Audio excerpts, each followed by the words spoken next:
Hey everyone, this is PrinceWatercress, and welcome to a brand new Let's Play. This time around, it is Super Mario Land for the Game Boy. And I've already played the second and third games in the series. Did that a long time ago. I might as well go ahead and play this one. As you can see, the sprites are pretty small. This was from 1989 after all, and Nintendo needed a pack-in game for their brand new handheld, and well, they gave a pretty decent first try. Mario Land 2 would get it right a little more. So we might as well go ahead and start the game here. You can use a control pad to move left and right and duck. A lets you jump. B, when held down, lets you run. You can pick up coins and power-ups just like in regular Super Mario Brothers. And of course you can also go down pipes, where you can find a whole bunch of coins. Definitely want to get as many coins as you can in this game, especially with all the life that the game gives you, just to make this a little easier. After all, this was a new game for what was then a brand new handheld console. And I also want to break this block too, not that one, the fourth one. One-ups are hearts in this game, because there were portable handhelds with color, but Nintendo decided not to do that so they could save on the battery life. Not surprisingly, that's what helped the Game Boy beat the Lynx by Atari. Yes, Atari had a handheld system. As well as the Sega Game Gear. That's pretty much why it lasted so long. Had to wait until pretty much well into the 90s just to get color for the Game Boy in the form of the Game Boy Color. So basically everything's supposed to be black and white, and it's basically that way on purpose. Also, you have some pretty interesting enemies in this game, such as those flying beetles there that disappear rather interestingly if you were ever to stomp on them. Also, these aren't really fireballs, these are super balls. They bounce around, and they eventually leave the screen. They can also be used to pick up coins as well, which is really nice. And we're not at the end. If you ever see the floor look like that, you've reached the end of the stage. You always want to go for the top exit rather than the bottom. The bottom one just takes you straight to the next stage, but the top exit takes you to this bonus screen. This is where you'll be getting a lot of your lives. You can also get a fire flower for the Super Ball, which I did pick up earlier. But you get like a rather negative sounding tone if you already have the Super Ball and you pick it up in the bonus stage. I really want to concentrate more on getting lives, so in case something happens, I'll have plenty of extra lives to fall back on.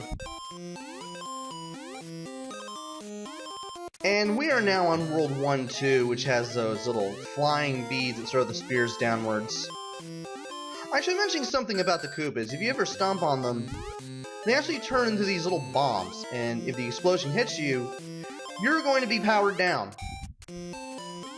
These Koopas are not like the ones you see in the Mushroom Kingdom, as you can see.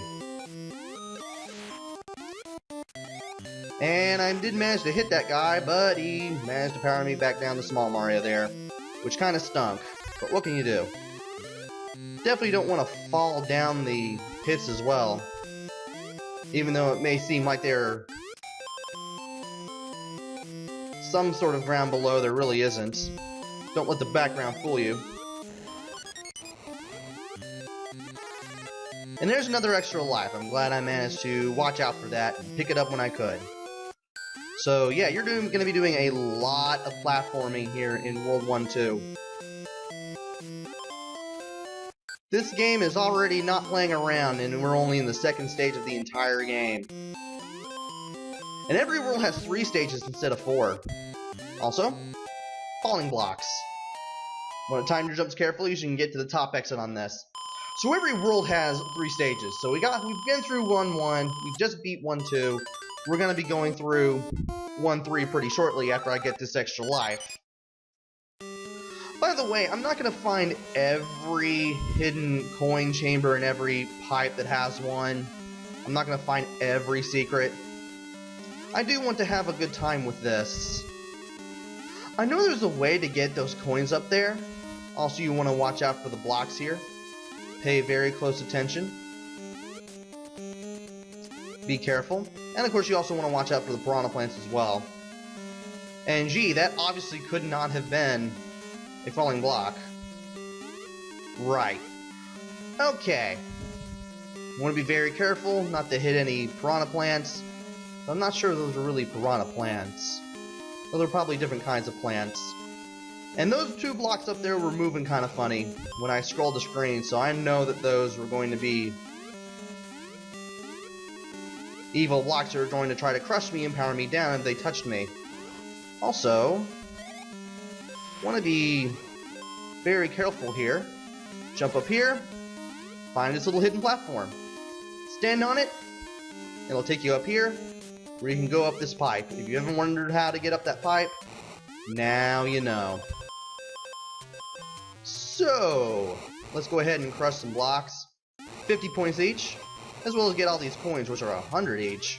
You get points for, well, you did do that in Super Mario Brothers.